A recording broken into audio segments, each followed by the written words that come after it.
ഇക്ക ചോറ് കഴിച്ചുകൊണ്ടിരിക്കുകയാണ്. ഒരാളെ മീൻ ചോദിക്കണൊക്കെ കഴിയുമ്പോ കേറുന്നു ചോദിക്കുക. നമുക്ക് കൊതിയനാണ് കൊതിയൻ.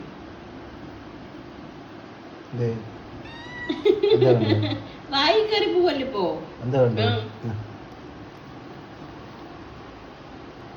കഴിക്കാനിരുന്ന ഒരു കഷ്ണം നമുക്ക് വൈകിട്ട് കഴിക്കാൻ പറ്റില്ല.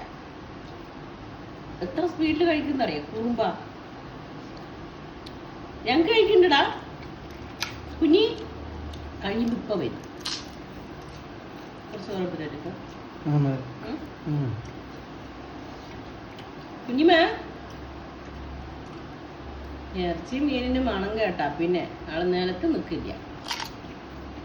കുട്ടാപ്പി ഇപ്പൊ വയറ് നിറയെ കഴിച്ചിട്ട് അങ്ങോട്ട് പോയതാ. റൂമിൽ കിടക്കാൻ പോയി. അച്ഛൻ്റെ റൂമിൽ. സ്വത്തു വയറ് നിറഞ്ഞാ ഇതേ പോണു കുട്ടാപ്പി. കുട്ടോ ഡാ നോക്കിയോട്ടെ ചോദിക്കാണ്. എന്തേ എന്താണ്? പാത്രത്തിൽ തലയിടരുത്. കഴിച്ച പാത്രത്തിൽ തലയിടൊന്നുമില്ല. കൊടുത്തില്ലെങ്കിൽ ക്ഷമ നശിക്കുമ്പോണ്ടല്ലോ നമ്മുടെ കയ്യിൽ വന്ന് തട്ടിപ്പറിക്കും. ഇതേ ഒരാളിങ്ങനെ നടക്കുന്നുണ്ട് അവിടെ. കിടക്കാൻ പോയതാ. വെടി കയറി. കഴിച്ചതിൻ്റെ ക്ഷീണം മാറണ്ടേ. നമുക്ക് വെരിഞ്ഞ് കഴിക്കണം.